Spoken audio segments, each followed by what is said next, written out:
Hey everybody, welcome back to DIY Boomboxes in Texas. My name is Phil, your host, and this is going to be a teaching video. I had a question about a customer about a year or so ago bought a Bluetooth speaker from me, and he says he thinks the amp is not working anymore, but I think it might be the voltage booster. The reason I say that is I've seen the voltage boosters go out after a couple of years more than I've ever seen an amp go out. Now, amps can go out, but always, the voltage boosters are half the price of the amp. So you don't want to start, as I say, firing the parts cannon at it till you diagnose what's going on. Now, I had mentioned to this person that I think you should get a digital voltmeter from Harbor Freight and check it out, and they weren't sure how to do it. So I'm making this video to show how to check it. Now before we do that, I'm going to just give you a quick rundown on what a voltage booster is and make sure we're looking at everything. This device right here is the voltage booster, and the reason we use that is the amplifiers I use is this, like this one here. Now this is a non-Bluetooth amp. Of course, I also use these with the Bluetooth amps. I'm using a non-Bluetooth amp because this radio right here, you can't see it off the page, and there's Duke, has Bluetooth already built into it. Duke, really? I'm trying to show the people something here. You can't be in the way. Now, if you've ever installed a car amplifier, the way you adjust the gain or the amperage is by usually there's a little knob on the side that says gain. You turn that up to increase the wattage going to your speakers.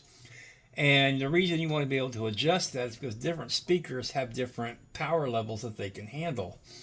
RMS, which is the sweet spot of the speaker, you want to kind of tune your amp to what it puts out. Now, most amps, like for instance this amp right here at 12 volts, will probably put out about 50 watts a channel, versus at 20 volts, which is what I have it set at, it's going to put out about 65 to 70 watts a channel, which is perfect for the speakers I'm putting in here, because the RMS on these kicker speakers is going to be 65 watts each. And you're going to see this build done tomorrow. I still got to put the speakers in it and wire up the radio and install the antenna. And I'm going to be doing that tonight and shooting the video tomorrow. So basically that's what the voltage booster does. Now I don't use them on the smaller builds because let's say I have an amp that's rated for 100 watts per channel at 24 volts, but it's only rated for 50 watts a channel, or maybe 40 at 12 volts. Well, if I'm building a smaller build, like a 50 cal ammo can, I've only got 4-inch speakers. 12 volts is all I need to run the system. Now, if you want to boost it up, you obviously are going to need more powerful speakers to boost the amp. And these little knobs right here adjust the amperage and the voltage. And that's how you fine tune it. What you would do is before you hook up your amp, you hook up your meter, these two terminals right here. And it would show you what voltage you're reading, and you turn the knobs to fine tune the voltage that you want. Come on, Duke. This is not your video today. Now I'm going to show you how to use a regular ranging meter where you have to set the voltage manually on the settings. Now normally I use this meter right here. This is an auto ranging meter. And what that means is the voltage is already set. You just turn it to what you want. Like you want DC and AC, you would put it there, and you can take your readings, and it doesn't matter what the voltage is, it automatically sets it. But these meters are about $40, $30 to $40. I know mine was about 40. But these manual ranging meters like this one here, you can get them for $7 to $10 at Harbor Freight, and they're very inexpensive. This is a little dusty. I haven't used it in a while. But see, you can have these different numbers here and these different settings, and that's how you adjust the voltage. Now, if you see the V with the wavy line, let me see what we're looking at here.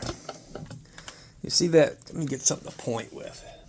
Just a second here. All right, if you see that that V right there with the wavy line, that's AC voltage. And if you go over here, you see the line with the broken dots, or the dotted line? That's DC voltage. And it goes from 20 millivolts, 2,000 millivolts, which is about 2 volts, or yeah. And what we want to do is set it. Now, 20 volts means the max it would read is 20 volts. But we know that our meter, our voltage gauge is going to be a little bit, not a voltage gauge. Our booster is set for a little over 20 volts. So we want to set it to 200 volts. So here's how you check your, see if it's working or not. Now I'm going to set the meter right here. I guess you can see it on camera. And I'm going to show you what I'm going to do. And I'm going to try my best not to get my hands in the way. So what you want to do is go and turn on your circuit. Now another thing you can check, see if the little red light is on. And that does not necessarily mean it's working or putting out voltage. It just means it's on. So what we're going to do is, you have an input side where it says plus and minus. And then over here it says output. So first we're going to just check, make sure you're getting voltage on the input side. So you're going to put the black on the negative right there and red on the positive. And we got 13 volts coming into the meter, which is perfect because that's what these two batteries are putting out to the booster. Now when you come over here, we want to put the black on the negative. And we want the red right there. And we have 20.2 volts. That means this booster is working. Now, if you're not getting anything out of this booster, or you're getting around 9 to 10 volts, maybe 12 volts max, that means you do have a bad voltage booster. Now, if you're getting, I'm assuming his is going to have at least 20 to 30 volts coming out. If you're not getting anything above 15, it means you have a bad booster and not necessarily a bad amp. Now, if you are getting voltage, then you might want to just double check your connections, go into your amp. And also you can come down here and see, I'm going to go on the amp itself and check and see we got 20.2 with the amp itself. So we know the amp is being fed the proper voltage. So that's all you have to do there. Now, if you do have to replace it, these normally come set from the factory between 15 and 17 volts. So what you would do is, I would go ahead and use some connectors where you can lock in your things here and get steady voltage, and then you can turn these knobs. This one here, if you turn it counterclockwise, that's going to be your amperage, and I only usually do about 10 turns. This one here is going to be your voltage. I'm not going to turn it because I have it set where I want, but you'll turn that counterclockwise to raise the voltage, or clockwise to lower the voltage, until you reach the voltage that you want. Now, the amp that he has should, and the speakers he has, it should be putting out between, I'd say 20 to 30 volts, maybe around 25 volts. If you do have to replace this, just set it up from the factory. Don't plug in your amp yet, but just go ahead and plug in your terminals to your leads on your amp. I mean your meter, excuse me, and then go ahead and turn this counterclockwise to raise the voltage. And this one over here, you want to turn it counterclockwise about 10 times to raise your amperage. But that's how voltage boosters work, and they work great for these amps that are adjustable by the voltage. And that's what makes it so nice, because you can run a variety of speakers. Like, for instance, this amp right here, I'm also running with my 6x9 kickers, and they have an RMS of about 100 to 110 watts per channel. So I'm going to be running that amplifier at about 30 volts, versus these speakers here have an RMS of 65 watts. I'm running them about 20 volts. But it's the same amplifier, but you're going to be able to get more work out of that amplifier by giving it more voltage, and that's where the voltage booster comes out. They're very simple to use. I do have a video on how to set up voltage boosters. If you go on my playlist, I have a video of this exact voltage booster, and it shows you how to set it up.